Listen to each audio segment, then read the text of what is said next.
smells some a-hole. And it stinks. Hey everyone, it's a little long, so I apologize in advance. You are forgiven. So let me start by saying that this happened last December, but the dust has just recently settled, which is why I'm writing it now. My wedding, apart from everything that I'm about to tell you, was a magical day. I got to marry the person that I love, surrounded by my friends and family in a beautiful wedding that my partner and I designed. But truly, if it hadn't been my big day, I probably would have found it funny, but instead it was like living through a reality show gone wrong. Let me start off by giving some context.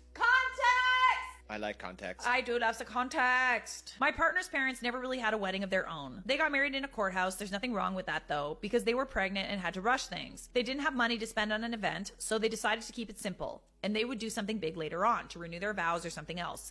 But they kept popping out children, 8 to be exact. Ooh, that's it? What are your expectations of me? I want a dozen kids. I want a kid for every egg. I buy a carton of eggs and cook one egg for each child. So they never got the chance. Whenever they tell their wedding story, they always say that they remember it fondly and that it was one of the best days of their life, so no one knew or expected what they would do. I never had the best relationship with my mother-in-law or father-in-law. They have that weird relationship with their children where they're just a little too close and it gets weird sometimes. When speaking about each child's respective partners, they always throw around phrases like, if I was dating you, I wouldn't be. Or, why can't you date someone more like me? Which kind of freaks the partners and I out, but we look past it. Oh, God. I don't like this. This is weird. This is very weird. When my partner proposed to me, it was one of the best days of my life. He did it on one of our favorite mountain spots with our dogs, and I cried. He hadn't told anyone except my mom and my best friend that he was proposing. He told his mother at Friday dinner, and she was fuming. Was she jealous of something? Fuming? Oh, maybe because of the late notice? No, she's jealous. It's kind of like a weird Oedipus complex thing, but like she can't control the situation anymore, or she's a boy mom and she's like low-key jealous. She didn't even try to hide how angry she was. I can understand being upset because he didn't tell her, but she went on and on about how she believed that she deserved to be there as much as I did, and that she wanted to get proposed to as well. What? By your son? By who? Oh, this is getting super weird. This is weird, man. You're weird. When asked, she said that I should be the one to propose to her, to ask her if she would be my mother-in-law. Jesus. No, that's weird, and I said so, and I told her it was a little silly, and she just stormed out of the room. We never spoke about the incident again. A few months later, when we had set a date for the wedding, in December, every time we would hang out with the in-laws, they started making comments about what they would have done if they had gotten the chance to design a wedding. Things like a tropical paradise theme, getting married on a sunny beach, serving pina coladas, etc. Wow, a beach wedding? So original. So original, wow. Flowers for spring? Groundbreaking.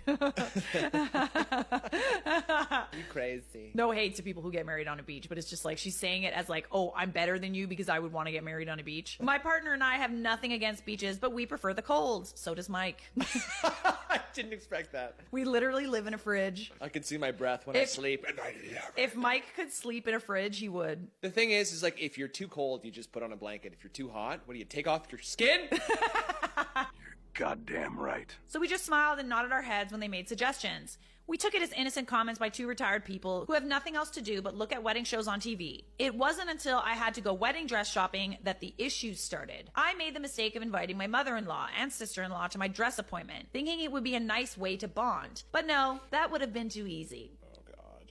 We get there and it's all going smoothly. I'm trying on a few dresses I really like, when all of a sudden I hear giggles that I recognize coming from the other side of the store. I asked my friend if she could go and check what was going on, and she found both of them hiding in the dresses that I had already tried on and really liked in a weird storage room that I didn't even know how they got access to. What? And replacing them with brightly colored dresses that were more for a prom than a wedding. I didn't really think much of it when they said what they were doing was for my own good because it was embarrassing if I showed up in a white floor-length dress to my wedding on the beach. I corrected them and said it wasn't on the beach and I liked the other ones. They rolled their eyes and walked away. My partner also took them to the cake appointment. He told me that they were insisting on getting a pineapple-filled cake with Hawaiian flowers on it. Why? No offense to people who like that, but like, it's not their cake. It's not their wedding. It's not their cake. That's bizarre. He also said no and moved on. There were so many of these incidents throughout the span of 3 months that I don't know how we didn't see it. Listen, if you want to have like a ceremony ceremony, renewing your vows or something like that, then do that. But don't hijack somebody else's wedding. Especially if you're old enough to afford your own wedding now. Maybe that's the thing, right? Like maybe they didn't want to pay for their own. They have a huge family though. Maybe they just can't afford it. Yeah, maybe. Which is fine. But like then accept it and don't try and hijack somebody else's wedding. Maybe let's just make sure all our kids have pineapple cake weddings on the beach and they have to propose to me, mommy.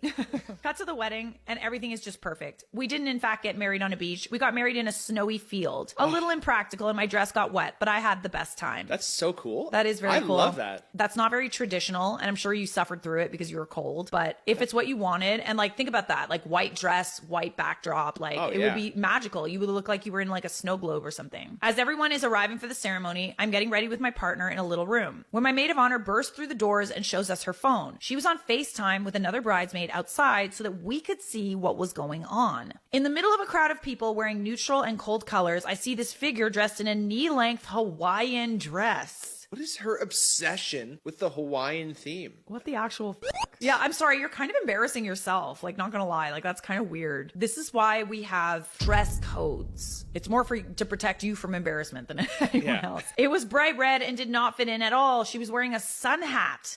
And of course, my father-in-law was wearing something to match her. This isn't a theme party, buddy. I tried to go out and confront her, but I was made to sit back on the phone and watch as my bridesmaids did it for me. They asked her what she was doing, and she said she was told it was a tropical wedding. What? What are you talking about? Tropical wedding in the middle of winter. Make her go stand outside in the snow.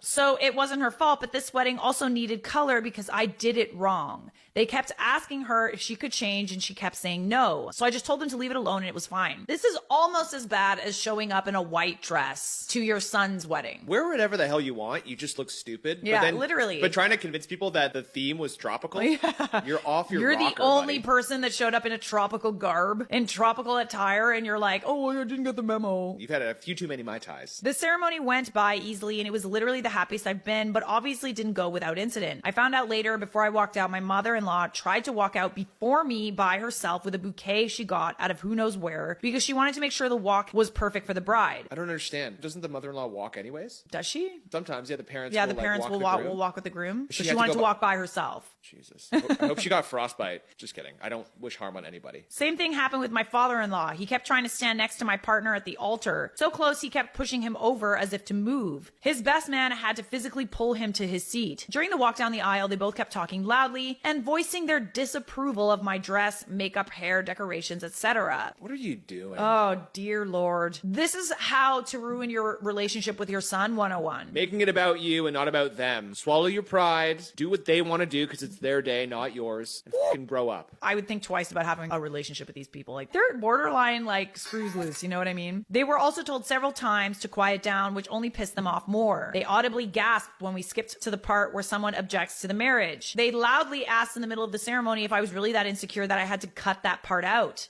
What the hell? To which my partner answered that it was his idea and they should shut up, which they promptly did. After that, it was relatively easy. We got married and walked out. On our way to the venue, they insisted we give them our car, which had just married, on the back because we owed them. Owed them what? Oh my God. If anything, they owe you an apology. At this point, my partner just kept getting angrier and slammed the door in their face, leaving them to take another car. Once there, we thought that this would be the end. It was not.